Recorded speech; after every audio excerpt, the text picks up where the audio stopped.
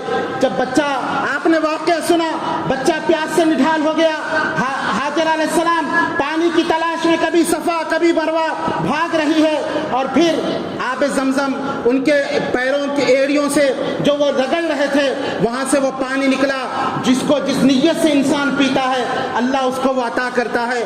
الماء زمزم لما شرب له، زمزم کا پانی وجود میں آیا. اب ہاجر علیہ السلام اس پانی کو لے کر بچے کے ہونٹ کو بچے کو پلانے لگی. بچہ بڑا ہوا، چلنے پھرنے کے قابل ہوا. اب پھر دوسرا امتحان. اللہ نے ابراہیم علیہ السلام سے کہا، ابراہیم جس تمہارے بچے کو ریگستان کی گرمی نہ مار سکی، جاؤ اپنے ہی ہاتھوں سے اپنے لخت جگر کو ذبح کر کے آؤ. اللہ اکبر. میرے دوستو 80 سال کی عمر میں اولاد بھی تھی. ابراہیم علیہ السلام اللہ کے حکم پر پھر آتے ہیں. قرآن کہتا ہے جب اسماعیل چلنے پھرنے کے قابل ہوئے، ابراہیم ملنے کے لیے آئے. اندازہ لگائیے وہ کیا منظر تھا ہوگا کہ بیٹے سے باپ کی ملاقات وہ کیسی تھی ہوں گی. کتنے سال کے بعد باپ بیٹے سے ملنے کے لیے آیا، بیٹے کو گلے لگایا. لیکن دوسرا امتحان شروع. بیٹے سے باپ کہتا ہے یا بنیا انی ارا فی المنام انی اذبحک فانظر ماذا ترى، اے پیارے بچے میں نے خواب دیکھا میں تجھے ذبح کر رہا ہوں. فانظر ماذا ترى، بتا تیری کیا رائے ہے.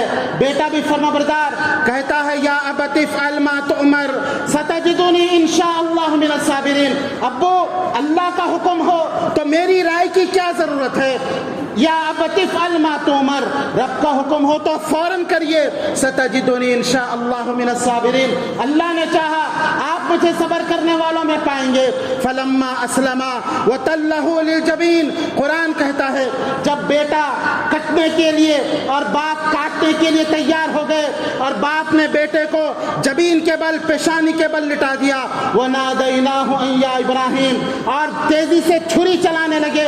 ہم نے آواز دی یا ابراہیم، اے ابراہیم بس کرو، قد صدقت الرؤیا، تم نے خواب کو سچا کر دکھایا. اِنَّا كَذَلِكَ نَجْزِي الْمُحْسِنِينَ، ہم نیکوکاروں کو اسی طرح کا بدلہ دیا کرتے ہیں. اتنے امتحان اللہ کے لیے سب کچھ انہوں نے قربان کر دیا. لیکن میرے دوستو اتنی قربانی کے باوجود کل اللہ کے سامنے جانے سے ان کا احساس دیکھیے، کانپ رہے ہیں، تھرا رہے ہیں اور لوگوں سے کہیں گے کہ لوگوں میں اللہ کے سامنے جاؤں، اللہ ان 3 جو جھوٹ کے بارے میں مجھ سے نہ پوچھے جو میں نے اللہ کی توحید کے لیے کہا تھا. وہ کیا جھوٹ تھے؟ معمولی جھوٹ تھے کہ بت خانے میں جا کر بتوں کو توڑا ہے اور بڑے بت کے ہاتھ میں کلہاڑا رکھ دیا. لوگوں نے پوچھا کہ ابراہیم یہ معبودوں کے ساتھ تم نے حرکت کی ہے. کہنے لگے کہ نہیں، اپنے بڑے بت کو پوچھو، شاید غصے میں اس نے ان معبودوں کو توڑ دیا ہوگا.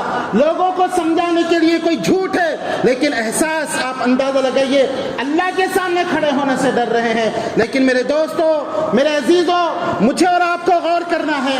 ہم پوری کی پوری زندگی رب کی نافرمانی میں گزار رہے ہیں.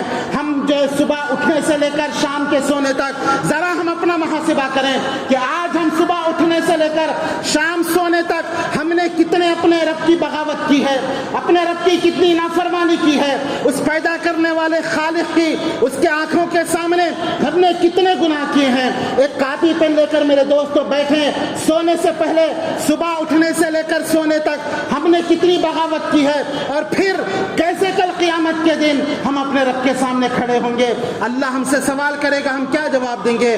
میرے دوستو یہ احساس پیدا کرنے کی ضرورت ہے. ہم صبح اٹھتے ہیں اس وقت جب فجر کی نماز ختم ہو جاتی ہے. میرے دوستو رب کے لیے ہم نماز نہیں پڑھ سکتے. آج ہم نے قربانی تو دی ہے، نماز کے پابند نہیں. میری ایک بات کان کھول کر سن لیجئے، اگر آپ نماز نہیں پڑھتے اور قربانی دیتے ہیں، اللہ کی قسم آپ کی قربانی مردود ہے. آپ کی قربانی آپ کے منہ پر مار دی جائے گی. جو اللہ کے لیے وقت کی قربانی نہیں دے سکتا وہ جانور اللہ کیسے قبول کرے گا؟ یہ قربانی تو ابراہیم خلیل اللہ کی یاد دلاتی ہے، کیسے انہوں نے اللہ کی رضا کے لیے سب کچھ قربان کر دیا تھا. آج ہم وقت کی قربانی نہیں دے سکتے اور ہم جانور قربان کر کے سمجھتے ہیں کہ ہم نے اللہ کی رضا کے لیے قربانی دی ہے. نہیں، اللہ نے قرآن کے اندر بھی قربانی کے ذکر سے پہلے نماز کا ذکر کیا ہے.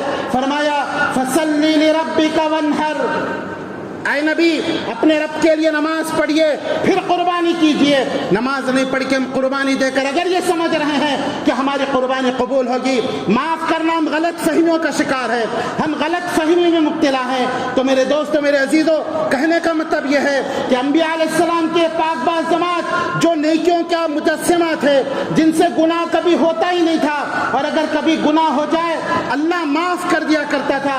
جیسے اللہ نے فرمایا انا فتحنا لک فتحا مبینا لیغفر لک اللہ ما تقدم من ذنبک، کہ اے نبی ہم نے آپ کے اگلے اور پچھلے گناہ معاف کر دیے۔ گناہوں کی معافی کے اعلان کے باوجود اللہ کے سامنے جانے سے کانپ رہے ہیں، تھرا رہے ہیں۔ تو میرے دوستو، میں مجھ سے اور آپ سے میں یہ سوال پوچھنا چاہتا ہوں، ہم کس خوش فہمی میں مبتلا ہیں؟ ہم کو کیوں ڈر نہیں لگتا؟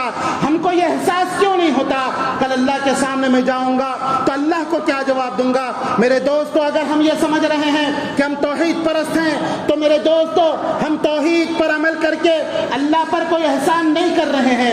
اللہ کو ہماری عبادت کی ضرورت نہیں، اللہ بے نیاز ہے۔ اللہ تعالیٰ قرآن میں فرماتا ہے یا ایھا الناس انتم الفقراء الی اللہ واللہ هو الغنی الحمید، اے لوگو تم سب کے سب فقیر ہو، تم سب کے سب محتاج ہو، واللہ هو الغنی الحمید، وہ اللہ وہ بے نیاز ہے، وہ تعریفوں والا ہے۔ ان یشاء یذہبکم ویأتی بخلق جدید، اگر وہ چاہے تو ایک سیکنڈ میں تم کو اس صفحے ہستی سے مٹا دے، تمہارا وجود ختم کر دے، ویأتی بخلق جدید، اور تمہاری جگہ کوئی نئی مخلوق پیدا کر دے۔ وما ذلک علی اللہ بعزیز، اور یہ کام اللہ پر بہت آسان ہے، اللہ کے لیے کوئی مشکل نہیں۔ اگر میرے دوستو ہم اگر نہیں بدلیں گے تو وہ دن دور نہیں، اللہ کسی اور کو ہم سے بدل دے گا، ہمارا وجود ختم کر دے گا۔ ہم خوش فہمیوں میں مبتلا نہ رہیں، بلکہ توبہ و استغفار کریں، اللہ سے معافی مانگیں، اپنا محاسبہ کریں، اپنے آپ کو بدلیں، اور اس زندگی میں اس زندگی کی فکر اور تیاری کریں۔ اللہ تعالیٰ سے دعا ہے کہ اللہ تعالیٰ مجھے اور آپ کو آخرت کی فکر اور تیاری کرنے کی توفیق عطا فرمائے، ہمارے اعمال کی اصلاح کرنے کی اللہ ہمیں توفیق عطا فرمائے، اس کی رضا والے کام کرنے کی ہمیں توفیق عطا فرمائے، اس کا ڈر اپنے دل میں بٹھانے کی توفیق عطا فرمائے۔ جب تک اللہ زندہ رکھے توحید پر زندہ رکھے، توحید کی دعوت دیتے ہوئے زندہ رکھے، اور جب ہماری موت آئے یہی کلمہ توحید اشہد ان لا الہ الا اللہ ہماری زبان پر جاری رہے۔ آمین یا رب العالمین، وآخر دعوانا ان الحمد للہ رب العالمین۔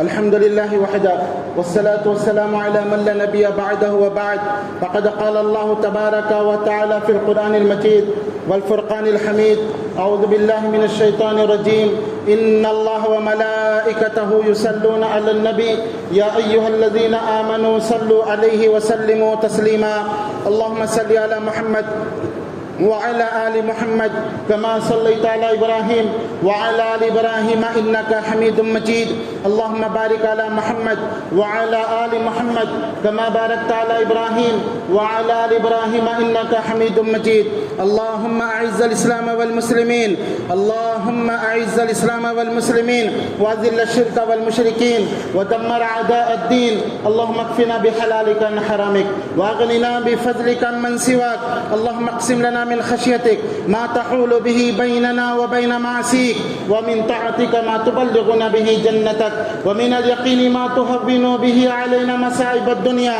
متعنا بأسمائنا وأبصارنا وقواتنا ما أحييتنا، واجعله الوارث منا، واجعل سأرنا على من ظلمنا، وانصرنا على من